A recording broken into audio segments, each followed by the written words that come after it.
Morning dear students. अब देखिए कुछ स्टूडेंट जो है मेरे से क्वेरी कर रहे थे कि सर आप हमेशा गुड मॉर्निंग बोलते हो, हमारी क्लास इवनिंग में होती है, नाइट में होती है। भाई 9 बजे क्लास होगी तो ऑब्वियस है नाइट ही हो जाएगी, तो आप हमेशा गुड मॉर्निंग क्यों बोलते हो, क्या रीजन है? तो बच्चों मैं आपको बताना चाहूंगा, इसके पीछे एक पॉजिटिव अप्रोच है मेरी। गुड मॉर्निंग को मैं एक पॉजिटिव साइनेज मानता हूं और इसको हिंदी में समझेंगे हम लोग।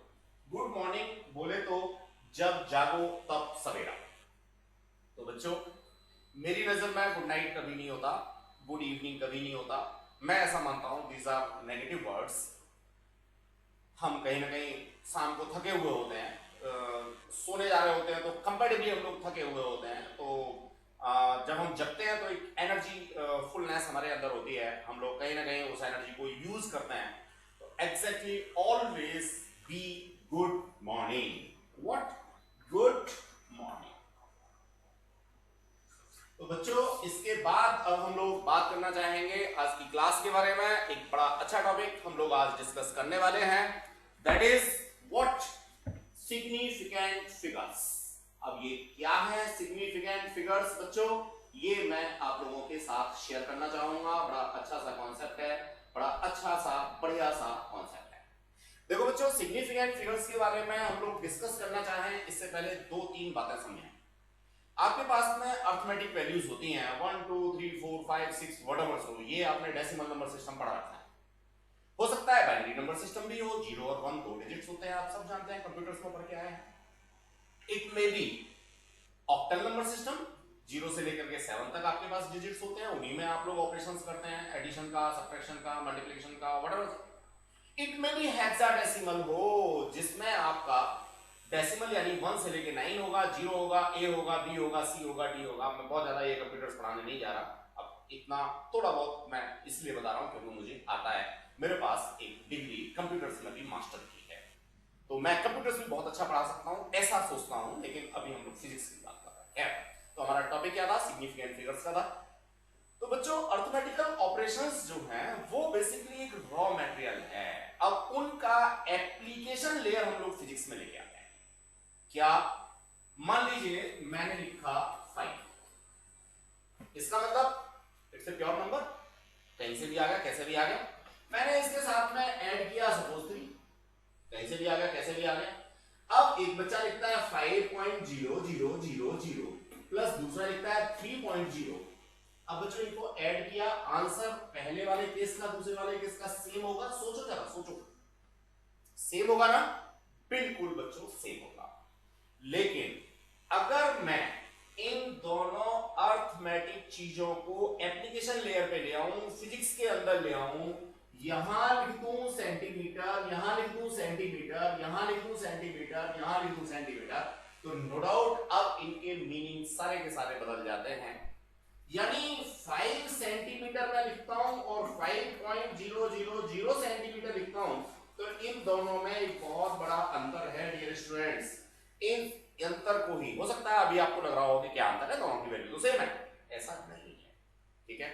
तो बेसिकली सिग्निफिकेंट फिगर्स का जो कॉन्सेप्ट है वो हम लोग इसीलिए लेके आते हैं कि हम ये पता कर पाए कि कोई भी measured value, specially significant figures का कॉन्सेप्ट मेजर्ड वैल्यू के लिए, नॉन मेजर्ड वैल्यूज के लिए भी सिग्निफिकेंट फिगर की बात हम लोग करेंगे, लेकिन फिजिक्स में हमारी मेजर्ड वैल्यू ही होती है 99%, तो हम उन्हीं के बारे में डिस्कशन लेना चाहेंगे। तो सिग्निफिकेंट फिगर्स की नंबर हम लोगों को किसी भी एपरेटस के बारे में बताती है कि वो एपरेटस हमारा कितना अच्छा है। जितनी ज्यादा नंबर ऑफ सिग्निफिकेंट फिगर्स होंगी उतना ही हमारा एपरेटस अच्छा होगा जिससे हम लोगों ने मेजरमेंट किया। ऐसे ही हम अपनी मर्जी से यहां नंबर ऑफ जीरोस को कम या ज्यादा नहीं कर सकते, ये डिपेंड करता है इस बात के ऊपर कि जो हमारी मेजर्ड वैल्यू है वो किस इंस्ट्रूमेंट से हमने मेजर किया। गेटिंग द कांसेप्ट और नॉट? तो देखो बच्चों किसी भी इंस्ट्रूमेंट की एक्यूरेसी को अगर बताना हो या हमें जानना हो, तो ये जो हम यहां आगे जीरो लगा रहे हैं, जिनको in terms of significant figures हम लोग काउंट करेंगे, की फॉर्म में बता सकते हैं। यानी किसी भी मेजर्ड वैल्यू के अंदर जितनी ज्यादा नंबर ऑफ सिग्निफिकेंट फिगर्स होंगी वो इंस्ट्रूमेंट मेरा उतना ही अच्छा माना जाएगा। दैट इज द कॉन्सेप्ट और that is the need of number of significant figures. अब बच्चों मैं इसकी डिफाइन आप लोगों को बताना चाहूंगा। ये तो मैंने समझा दिया नंबर ऑफ सिग्निफिकेंट फिगर्स के बारे में। अब मैं बात करना चाहूंगा कि number of significant figure basically हम लोग कैसे डिफाइन कर सकते हैं। The significant figures are normally those digits in a measured quantity again are known reliability. कोई भी मेजर जो क्वांटिटी है वो कितनी रिलायबल है, उसकी रिलायबिलिटी को शो करने के लिए हम लोग बात करते हैं। विच हैव कॉन्फिडेंस, जिसके ऊपर हम कॉन्फिडेंटली बात कर सकते हैं कि ये हमने मेजर किया और इतना हमारा पार्ट जो है वो बिल्कुल कॉन्फिडेंट है। +1 यहां हमने लिखा है +1 एडिशनल। जहां तक हमारी रिलायबिलिटी है, जहां तक हम लोग कॉन्फिडेंट हैं, वो तो हमें लिखना ही है। साथ में एक डिजिट हम लोग अप्रोक्सीमेशन बेसिस पे भी लिख सकते हैं, जिसको हमने कहा +1 additional digit, that is uncertain. अब ये बात हो सकता है आप लोगों को बहुत अच्छे से समझ में ना आई हो, लेकिन फिर भी मेरी कोशिश होगी कि मैं इस बात को और अच्छे से आपको क्लियर करूं। देखो स्टूडेंट्स, आप सब लोग या हम सब लोग जो नॉर्मल स्केल होता है फुट्टा, ये तो यूज करते ही हैं। अब जरा इस स्केल की कहानी देखिए। इस पे डिजिट्स होते हैं, सब लोग जानते हैं। ये सेंटीमीटर के डिजिट्स हैं। मान लीजिए मैंने ये कोई मेजरमेंट लिया। अब इस मेजरमेंट में मेरा जो है वो सेंटीमीटर के बीच में 10 डिजिट है, 8.3। ये जो मैंने मेजरमेंट लिया सेंटीमीटर में वो बिल्कुल कॉन्फिडेंट है, क्योंकि 8 का डिजिट भी मेरे को इसमें साफ दिखता है। फिर उसके बाद में 10 छोटे छोटे डिविजन्स होते हैं, तो तीसरे नंबर पे भी आ गया। लेकिन जो मेरी लाइन थी जिसको मैंने मेजर किया है वो तीसरे और चौथे के बीच में कहीं है, जहां इसके ऊपर कोई मार्क नहीं है। ठीक है, तो मैं वहां अंदाजे से लिख देता हूं, अनसर्टेनिटी से लिख देता हूं कि अगर वो 3 के बाद 4th के नजदीक आ रहा है तो मैं यहां लिख सकता हूं 37, 38 लिख सकता हूं, 39 लिख सकता हूं। और वो 4 के नजदीक नहीं, जो 3rd वाला मेरा डिवीजन था उसके नजदीक नहीं आ रहा है, तो मैं लिख सकता था स्टूडेंट 3.2 या 3.3 या 3.4। तो ये जो लास्ट वाला डिजिट है दैट इज अनसर्टेन, और ये 2 डिजिट है मेरे सर्टेन। सेंटीमीटर मेजरमेंट है। देखो बच्चों, मेजर्ड वैल्यू और मैथमेटिकल वैल्यू दोनों में अंतर हम बड़े आराम से कर सकते हैं, डिफरेंशिएट हम बड़े आराम से कर सकते हैं। अगर कोई यूनिट यहां लिखी हुई है तो इसका मतलब ये मेजर्ड वैल्यू है, फिजिक्स की क्वांटिटी में आ गई। और अगर कोई यूनिट नहीं लिखी, जस्ट लाइक मैं लिखा 6.325 बनाना, जरा बच्चों बताना, banana is a measured value, banana is a unit of any substance? नहीं जी, ये तो आर्टिकल है, तो ये मेजर्ड वैल्यू नहीं है। समझ गए नहीं समझ गए? तो आप अगर बनाना लिख रहे हो तो ये मेजर्ड वैल्यू नहीं है। आपकी जो 7 फंडामेंटल यूनिट्स थी, 7 फंडामेंटल क्वांटिटीज थी, अगर उनमें से कोई यूनिट आती है then it will be measured. या डेरिवेटिव भी कोई, जैसे न्यूटन आ गया, डेरिवेटिव भी यूनिट है। मान लीजिए आपने लिखा 6.325 न्यूटन। अब ये न्यूटन जो है वो व्यक्ति का नाम नहीं है, न्यूटन क्या है? यूनिट है, फोर्स मेजरमेंट की। Then it will be a measured value. तो मेजर्ड वैल्यू और अर्थमेटिक वैल्यू क्लियर हो गई। अब अगर मैं यहां बनाना लिखता हूं तो ये अभी भी अर्थमेटिक वैल्यू के ही अंदर काउंट होगा, ये मेजर्ड वैल्यू के अंदर काउंट नहीं होगा। तो मेजर्ड वैल्यू और ये दोनों चीजें क्लियर है। नंबर ऑफ सिग्निफिकेंट फिगर्स हम कैसे लिखते हैं, यानी डेसिमल्स के बाद में कितने डिजिट तक हम लिख सकते हैं।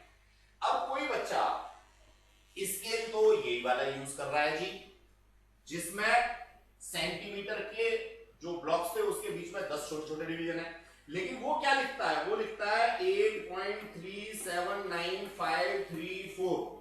बच्चों कोई मुझे बताएगा क्या इस नॉर्मल से स्केल की हेल्प से इतने डेसिमल तक आप मेजर करके दिखा सकते हो?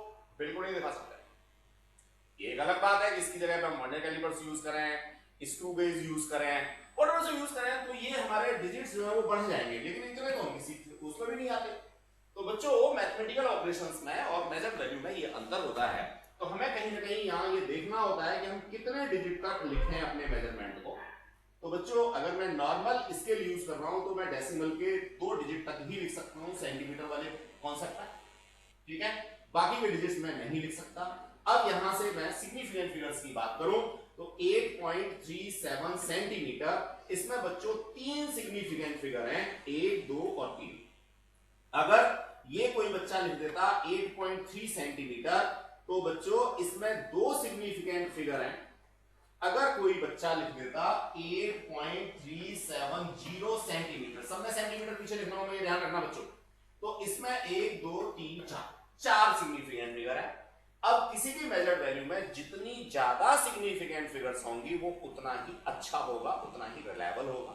ठीक है, तो बच्चों इसमें 4 सिग्निफिकेंट फिगर हैं, तो ये सबसे ज्यादा रिलायबल मेजरमेंट है। गेटिंग द कांसेप्ट और नो डाउट, ये जो रिलायबल मेजरमेंट है इस फुट्टे से तो आ ही नहीं सकता। जैसे ही सिग्निफिकेंट फिगर्स मुझे पता लगी कि इसमें 4 हैं, तो मैं समझ जाऊंगा कि ये फुट्टे से लिया हुआ मेजरमेंट नहीं हो सकता। It may be from vernier callipers और it may be from screw gauge. Getting the concept और नो, सिग्निफिकेंट फिगर्स क्या हैं, क्या इनकी नीड है, ये बात हमें समझ में आ गई। अब सिंपल सी बात रह जाती है कि how we count number of significant figures. तो सबसे पहले तो मुझे यही देखना है बच्चों कि मेरा मेजर्ड वैल्यू है या अरिथमेटिक वैल्यू है। फिर मैं लॉज की बात करूंगा। तो 5-6 एग्जांपल्स की फॉर्म से हम लोग सारे लॉज को सीखने की कोशिश करेंगे स्टूडेंट्स। ये आ गया rules for determining the number of significant figures. यहां से देखिए मैंने हाईलाइट कर रखा है, non zero digits are significant figures. जितने भी नॉन जीरो डिजिट्स होते हैं वो सारे के सारे सिग्निफिकेंट फिगर होते हैं। कीप इन माइंड यहां पे कोई यूनिट नहीं है, यानी ये मेजर्ड वैल्यू नहीं है, ये सिंपल सा अरिथमेटिक है।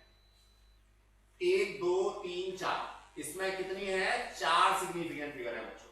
दूसरा, all zeros between two non zero, जो नॉन जीरो डिजिट है, 1 मेरा नॉन जीरो है, 5 मेरा नॉन जीरो है, इनके बीच में जितने भी जीरो आएंगे वो सारे सिग्निफिकेंट फिगर्स में काउंट होंगे। हालांकि ये मेजर्ड वैल्यू है, यहां पे किलोमीटर लिख रखा है।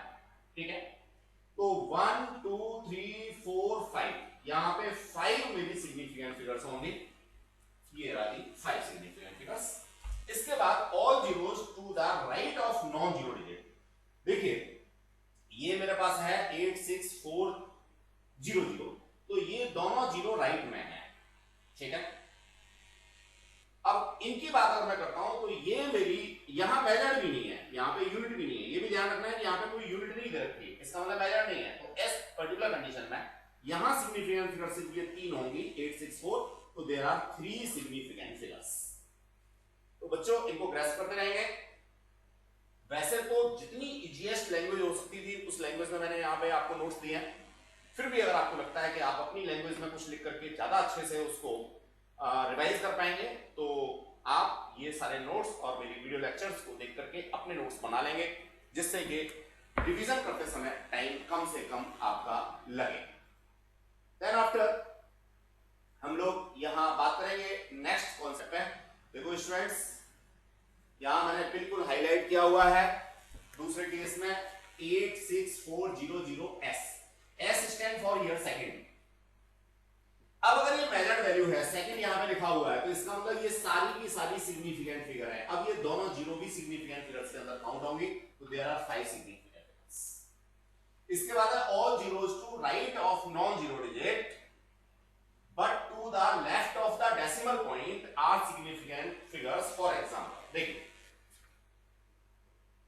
64870.0 हैज 6 सिग्निफिकेंट फिगर्स।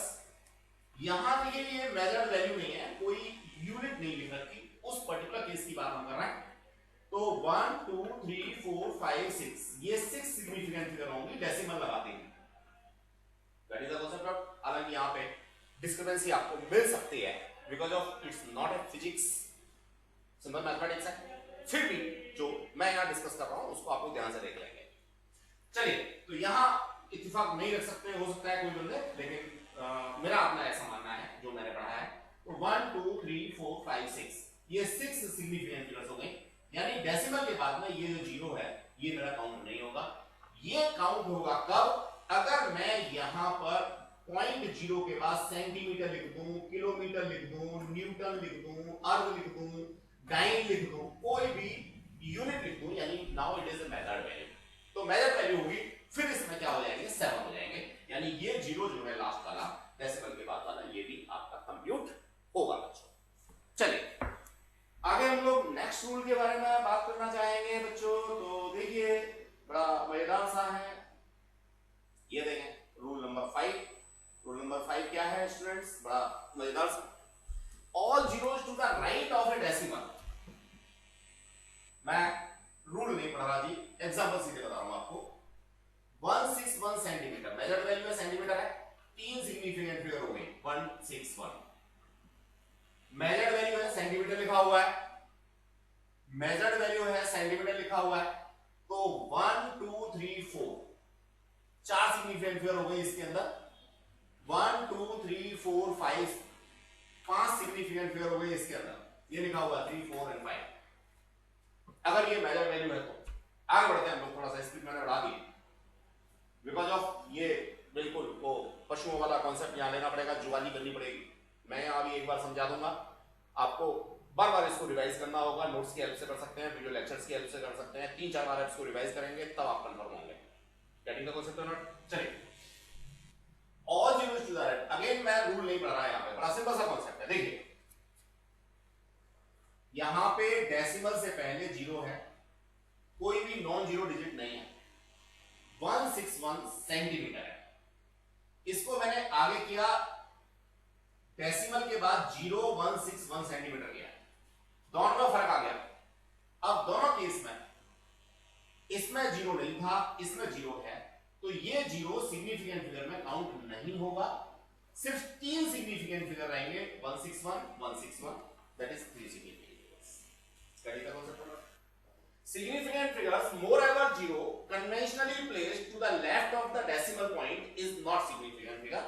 यानी डेसिमल पॉइंट के बाद में ये वाला अगर रखा हुआ है तो ये वाला काउंट नहीं होगा। हाँ एक एग्जांपल मैं और देना चाहूंगा, 0.0161 सेंटीमीटर, यहाँ कितनी सिग्निफिकेंट फिगर थी बच्चों? 3। अगर यहाँ कोई नॉन जीरो डिजिट आ जाए, मान लीजिए 5 और आ जाए, अब क्या होगा? बिल्कुल खेल बदल गया, 1 2 3 4 5 6 सिग्निफिकेंट फिगर्स अब इसमें हो जाएंगे। गेटिंग द कांसेप्ट और नॉट? तो सिग्निफिकेंट फिगर्स को कैसे काउंट करते हैं डियर स्टूडेंट्स, ये आपने 6 रूल्स के अंदर पढ़ा। अभी हम लोग और थोड़ा आगे बात करते हैं, एक फिगर और हम लोग देखते हैं, एक जो कॉन्सेप्ट है वो और देखते हैं। बड़ा सिंपल सा है, बड़ा आसान सा है। देखिए फॉर्मूले, सॉरी मैं पढ़ता नहीं, सीधे सीधे बताता हूं आपको। 16.4 सेंटीमीटर, 0.16 सेंटीमीटर वो मीटर, ये ध्यान देने वाली बात है। और यहां किलोमीटर, यानी यूनिट चेंज होने से नंबर ऑफ सिग्निफिकेंट फिगर्स पे कोई भी अंतर नहीं पड़ेगा। मेजरमेंट एक ही है, ये वाला मेजरमेंट, ये वाला मेजरमेंट और ये वाला मेजरमेंट, तीनों लेंथ के लिए हैं, तीनों की यूनिट अलग अलग है, लेकिन सिग्निफिकेंट फिगर इसमें भी 3 है, इसमें भी 3 है और बच्चों इसमें भी 3 है। तो मैं अगर यूनिट कन्वर्जन कर देता हूं तो यूनिट कन्वर्जन करने से नंबर ऑफ सिग्निफिकेंट फिगर्स पे कोई भी अंतर नहीं आएगा। ठीक है, ये सारे रूल्स थे, मैंने अपनी तरफ से डिस्कस किए एग्जांपल्स के साथ में। अब यहां एक्सरसाइज के लिए आपको कुछ क्वेश्चंस आपको मिलेंगे बच्चों, तो वो क्वेश्चंस आपको लगाने हैं, ईमानदारी के साथ लगाने हैं। आप बिल्कुल पीछे से किसी रूल को दोबारा नहीं पढ़ाएंगे, पहले लगाएंगे, आंसर्स टैली करेंगे। जब आंसर टैली करेंगे उस समय आप चाहेंगे अगर कोई डिस्क्रिपेंसी है तो रूल को दोबारा पढ़ सकते हैं। चलिए, तो बच्चों सिग्निफिकेंट फिगर्स कैसे हम लोग काउंट करते हैं, उनका क्या मीनिंग है, क्या फायदा है, ये सब हमने सीखा। अब हम लोग राउंडिंग ऑफ की बात करेंगे। तो बच्चों राउंडिंग ऑफ तो बचपन से ही आप लोगों को सिखाई जाती है, आप सब जानते हो, फिर भी फिजिक्स हम लोग पढ़ रहे हैं तरीके से, क्योंकि 9th-10th तक के फिजिक्स पढ़ के आते हैं, तो तब तक की फिजिक्स एक अलग कॉन्सेप्ट में होती है, यहाँ से फिजिक्स का कॉन्सेप्ट थोड़ा सा चेंज हो जाता है, इसलिए मैं इनको फिर दोबारा से रिवाइज करना चाहूंगा। थोड़ा सा स्पीड अभी रखूंगा जिससे जल्दी से फिनिश हो हमारा। If the digit to be dropped smaller than 5 then the preceding digit is left unchanged. ठीक है, सिंपल सा। देखिए मान लीजिए मैं लिखा 6.44, मेजर वैल्यू हो या मैथमेटिकल वैल्यू हो, अगर मुझे राउंडिंग ऑफ करनी है डेसिमल की तो यहां सेम रूल्स हैं, यहां कोई अंतर नहीं है। तो ये वाला मेरा लेस देन 5 है, तो मैं इसको लिख सकता हूं 6.4 अगर मुझे डेसिमल्स की नंबर यहां पे कम करनी है तो। पहला रूल। दूसरा रूल, अगर यही है 6.46, ये वाला मेरा मोर देन 5 है, अगर मैं इसको राउंड ऑफ करना चाहता हूं तो आई में राइट किया 6.5, यानी इसको मैं एक बढ़ा दूंगा। इसके बाद मैंने लिखा 6.51, ठीक है, यानी नॉन जीरो डिजिट है मेरा 5 के बाद, कुछ भी है कोई फर्क नहीं पड़ता, ठीक है। अगर मुझे इसे क्या करना है, इंक्रीज करना है, रूल एक बार देखिए, the digit to be drop is 5 followed by non zero digits then the preceding digit is increased by 1। इस रूल को अभी अच्छा इसमें एक मिनट, रूल नंबर 3 को मैं थोड़ी देर के लिए छोड़ रहा हूं बच्चों। 4 और 5 हम बात करते हैं, ये 4 और 5 देख लेते हैं जो अपने आप में जरूरी है। 3 को अभी रहने दीजिए आप, 3 के बारे में हम लोग लेटर ऑन डिस्कस करेंगे क्या करना है कैसे करना है। चलिए तो 4 और 5 देखते हैं। अब यहां एक क्रिटिकल क्वेश्चन आती है स्टूडेंट्स, वो क्रिटिकल क्वेश्चन क्या है उसको जरा हम लोग समझेंगे। If the digit to be dropped is 5 then the preceding digit is left unchanged if it is even। मैं लिखा 6.2345 और दूसरा एग्जांपल में लिखता हूं 6.2335। बच्चों समझ में आ गया? दोनों एग्जांपल में डिफरेंस क्या है यहां पे, और खास बात क्या है, दोनों को ही लास्ट में 5 पे छोड़ा, मेजर वैल्यू हो या अरिथमेटिक वैल्यू डजंट मैटर, दोनों के लिए सेम रहेगा। अब देखिए ये मेरा इवन है और ये मेरा ऑड है, तो जब ये इवन होता है और मुझे इसे राउंड ऑफ करना होता है तो मैं इसको छोड़ता हूं 6.234, यानी 4 को 4 ही रहने दूंगा। और अगर ये मेरा 3 है, कैसा है, ऑड है, तो मैं इसको राउंड ऑफ करते समय 6.234 यहां छोड़ूंगा। मेरे को दोनों में ही 5 को एलिमिनेट करना था, तो इवन और ऑड का फंडा आपको क्लियर हो गया होगा। रूल नंबर 3 मैंने अभी छोड़ दिया, रूल नंबर जो 3 था वो छोड़ दिया है, इसको हम लोग बाद में डिस्कस करेंगे, अभी हम लोगों ने डिस्कस नहीं किया है। गेट इट हो सकता है। अब बच्चों सिग्निफिकेंट फिगर्स की counting as well as rounding off, इसके बेसिस पे कुछ क्वेश्चंस हमने यहां डाले हुए हैं, तो I would not like to share these question now. Simple से रूल्स हैं, इनके बेसिस पे आप इनको ईमानदारी के साथ पहले अपने आप से करेंगे। आंसर्स मैंने डाल रखे हैं, इन आंसर्स को आप लोग चेक करेंगे, अगर आंसर्स में कुछ डिस्क्रिपेंसी आपको लगेगी तो रूल्स को दोबारा पढ़ेंगे बच्चों। कुछ क्वेश्चंस यहां जो मैंने असाइनमेंट के फॉर्मेट डाल रखे हैं, इनके अलावा भी आप लोग कर सकते हैं। ऐप के अंदर आप जाएंगे तो ऐप के अंदर भी आपको कुछ क्वेश्चंस असाइनमेंट में और मिल जाएंगे इनके अलावा, तो यू विल ट्राई दैट। तो बच्चों अभी तक अगर देखा जाए तो फिजिक्स में बहुत ज्यादा हमने कुछ नहीं पढ़ा, अभी तो सिर्फ हम लोग ये पढ़ रहे हैं कि फिजिक्स में रिप्रेजेंटेशन कैसे होता है, मेजर्ड वैल्यूज कैसे लिखी जाती हैं, ठीक है। तो ये सारे के सारे कॉन्सेप्ट्स है, आगे की बातें करेंगे हम लोग नेक्स्ट क्लास में। आपको एट प्रेजेंट मैं यहीं छोड़ना चाहूंगा, आगे हम लोगों को एक्यूरेसी और प्रिसीजन पढ़ना होगा, वो भी हमारा नो डाउट कहीं ना कहीं कॉन्सेप्ट है लेकर के मेजरमेंट्स को ही, तो वो 2 बातें हम लोग पढ़ेंगे। फिर उसके बाद हमारा आई थिंक सो नई यूनिट शुरू होगी, उसमें हम लोग जो प्योर फिजिक्स है उस प्योर फिजिक्स को पढ़ने की बात करेंगे, और वहां हमारा मोशन के बारे में शुरुआत होगी है, काइनेटिक्स की शुरुआत होगी है। तो बच्चों इस यूनिट को अगर मैं वेटेज वाइज देखता हूँ सीबीएसई की, तो मात्र 3 मार्क्स की है, ठीक है। अभी इसमें काफी काम बचता है, वो भी मैथमेटिकल है, जैसे परसेंटेज एरर क्या होती है, एरर्स कितने टाइप की होती हैं, एरर्स को आपस में कंप्यूट हम लोग किस तरीके से करते हैं, तो नो डाउट अभी सिलेबस में इसमें है काफी, और वेटेज काफी कम है, तो इसमें घबराना मत। आप ऐसे मान लो कि आप लोग कॉम्पिटिटिव एग्जाम के लिए पढ़ रहे हो, ठीक है। तो ज्यादातर इस यूनिट पे लोग ध्यान नहीं देते, देना चाहिए, बहुत जरूरी है, बेस है। Thank you, be safe, keep safe. Okay. ये क्लास तो बहुत ही ज्यादा छोटी थी। बंद कर दी।